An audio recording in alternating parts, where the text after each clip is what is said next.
Hi there, another completely random review. Wanted to talk about this movie only because I saw it, I watched it recently for the first time in a really long time. And that movie is Children of Men, starring Clive Owen, Julianne Moore, Michael Caine, among others. Really impressive movie. Kind of give you an idea how long it's been. Like, because it's not a movie, it's a movie I really like, and it's a really great movie. It's just not something you want to watch all the time, if you know what I mean. Not something that you're gonna, it's a lazy Sunday afternoon. Why not pop in Children of Men and entertain yourself? No, it's not like that, really. Uh, I first saw it when it first came out. I was so impressed with it that when it did come to DVD, I blind bought it. Um, that was, what, 2007? Didn't watch it since. I didn't watch it until a few days ago, my second viewing of the movie. So that's how long it's been. That's quite some time. But you have to be in the right mood to watch a movie like this because it's a pretty grim movie right from the get go. But it is a very interesting and unique concept. It has a lot of factors to it that you see in a lot of these kind of dystopian science fiction, futuristic kind of movies. With civil unrest and cities in shambles and uh, kind of what the Big Brother kind of aspect where the government's in control, things like that. We've seen it in a lot of other movies, but the thing about the science fiction genre in general, whether it is a dystopian future kind of thing, whether it's any kind of unique idea that they may have to the movie, it's getting harder and harder to find really sincerely good movies that like really follow through with their own concepts, that really kind of give it a genuine and kind of realistic feel to it, which I think Children of Men does. Other than say the third Harry Potter movie, this really put Alfonso Cuarón on the map. Um, Kind of like made everyone aware of his style, basically. And the thing about this movie is that it does have this concept to it. Like, basically, you can name any science fiction movie, it all kind of stems from, hey, how about this? Like, you'll see, like, just recently, for example, Looper. Like, hey, what if in the future time travel was illegal, but we used it, and hitmen used it and then had to kill themselves and from the future. But how it is. But anyway, the general concept around this is, I believe it takes place in the year 2027. Mass infertility. No one has been able to give birth, create life, basically, in the last 20 or so years. Has everybody in just complete despair in the world? Like, how is the human race going to prevail? Things like that. And, of course, stemming from that, are a lot of the more political aspects of the movie. But the movie, what I think it's really smart in doing, it doesn't like slam these kind of political aspects down your throat. They're more in the periphery, really. Like the main character, Clive Owen, seen here hiding behind a wall. He's kind of like the classic anti-hero. He doesn't really care about any particular cause. He's just kind of, basically, you're kind of thinking at the beginning of it, he's in it for the money. Like, he's a drunk, he's very apathetic towards everything. It's pretty much like, human race is doomed, who gives a shit? So he doesn't really fight for a political cause, and even when he does get involved, deep-rooted, like the movie almost begrudgingly on his behalf, it takes him through this whole journey, through this futuristic world, through this dystopian nightmare, basically. It takes him through it, and even when he's seeing all these different people and seeing the horrible things beyond him, or in front of him, I mean, he doesn't really have a specific goal. Other than that, he kind of turns from not caring to caring when he does get the knowledge that the human race can be saved, and that he's trying to protect a pregnant woman who does in fact give birth. So he becomes less apathetic there, but he doesn't believe in a cause. The human race is his cause, basically.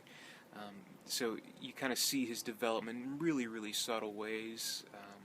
Again, he doesn't really have a political belief, but the people around him do try to use her, try to use the baby, try to kind of convince him of their certain ideals, but it's not about that, which is what I liked.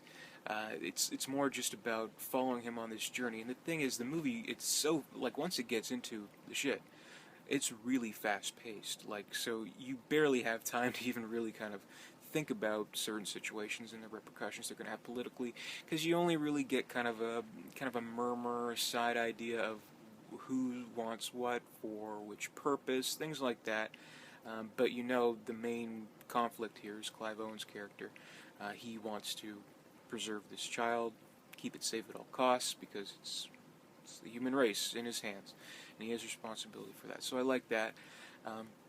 And the way the movie moves so quickly, it's like you don't really have time to pick sides on the people that he encounters.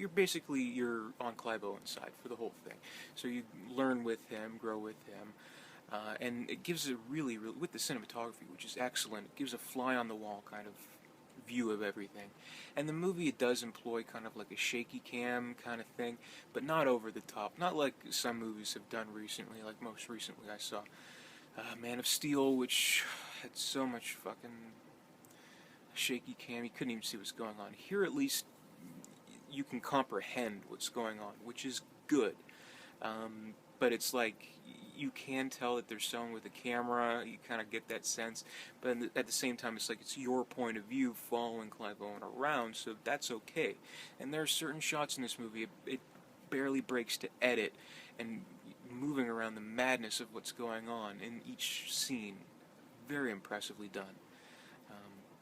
And I think Alfonso Cuarón did a really good job with that.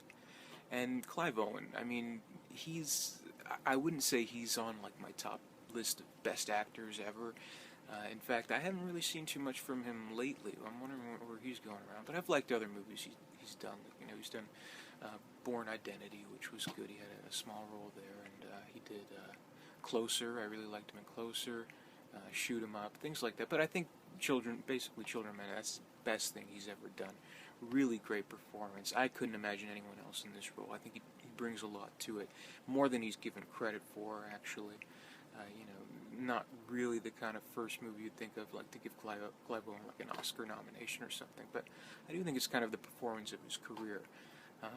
So, you know, he carries the whole movie. You have a lot of great supporting roles from Julianne Moore, from Michael Caine, from oh jeez, his name is so Chiwetel Ejiofor, I think that's his name, and a lot of other bit parts I can't really remember right now. But he's the anchor of the movie, and he's the main character that you follow, that you want to like.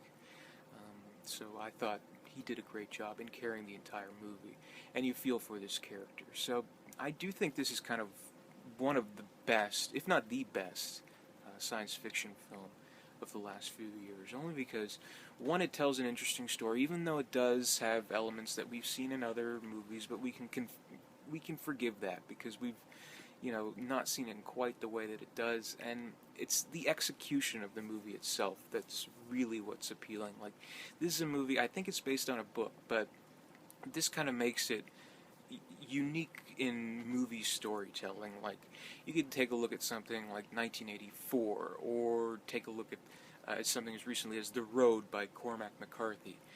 The books, they're just the books, and you can't really, I don't know, encapsulate that in the movies as much as you try, but they become such interesting stories. But the Children of Men, on the other hand, it's uniquely a movie first and foremost to me. I don't even know if the book, you know, is that popular with people. But yeah, it's a unique movie, very satisfying, very grim, but it's hopeful in a lot of senses. So it's not like this. It's not. You're not going to feel too much of a bummer about the movie. Yes, it has some very, very terrifying things to it that are very hard to watch. You know, it's kind of just a little too much in some respects. But then again, I've seen worse. But it remains hopeful, and because we follow this character and grow with this character, I think it makes it a very rewarding experience to watch this movie. So I can't really put into words how good this is, but I kind of just wanted to spill a little bit after watching it so recently. So if you haven't seen this movie, I don't think I've said any spoilers here, which is good. At least I hope not. But yeah, definitely recommend you watch the movie. Very excellent film. And that's really all I have to say. Oh, except one thing. Pull my finger.